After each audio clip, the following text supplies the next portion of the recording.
Pay attention to the girl in the white shirt. This is 18-year-old Nia Wilson. She is getting off the train like many other people in this crowded station.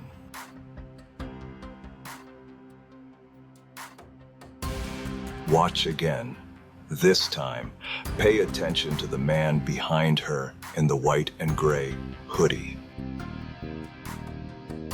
He follows her off the train, pulling his hood down and taking off his sunglasses. He looks around as if to plan an escape route. Then he reaches down, pulling something out of his pant leg. Look closer. The item he pulled out is a knife. He quickly covers it up with his sweatshirt. No one else in the busy train station has noticed. The girl he's following, Nia, is on her way home with two of her older sisters. Moments later, he attacks, stabbing her 2 times in the neck. In July of 2018, a tragedy unfolded that would shock a community, ignite national conversations, and leave many with questions. The life of 18-year-old Nia Wilson was cut short in a brutal attack that took place on a Bay Area transit train in Oakland, California. Today we'll dive into the details of the case, the events leading up to that tragic day, the impact on the community, and the larger conversations it sparked.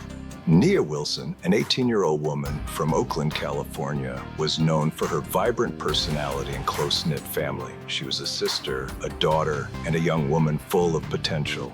Nia had dreams and ambitions like so many others her age. She was close with her 2 sisters, Latifah and Kisa, and together they formed a strong bond. On the evening of July 22nd, 2018, Nia, her sisters, and a friend were returning home after a day out. They were riding the BART train, heading back to their neighborhood in Oakland. It was a typical evening, as people do every day. But for Nia and her family, it would be anything but typical.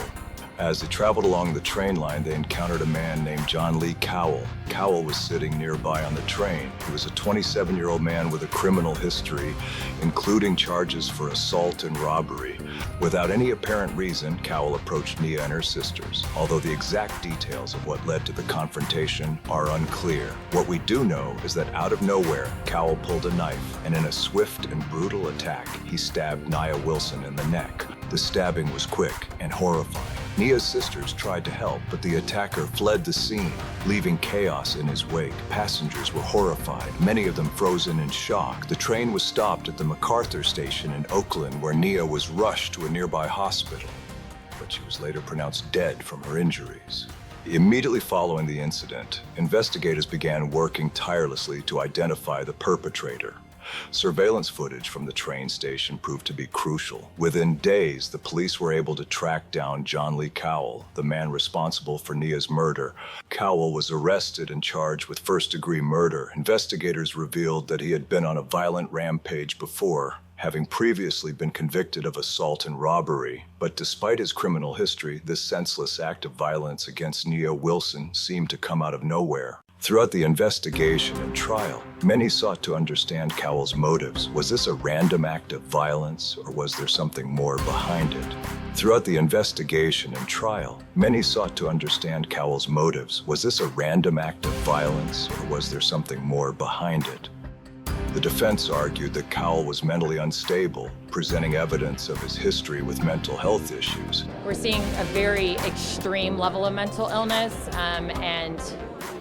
it's just clear to me that he's not able to rationally assist me in his defense at this time. However, prosecutors maintained that it was an act of racial violence.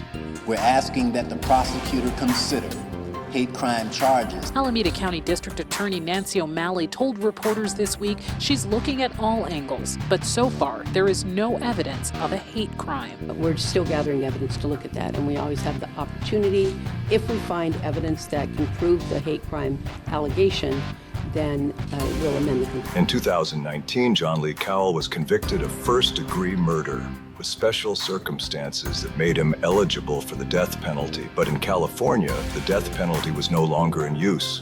So the court sentenced him to life in prison without the possibility of parole.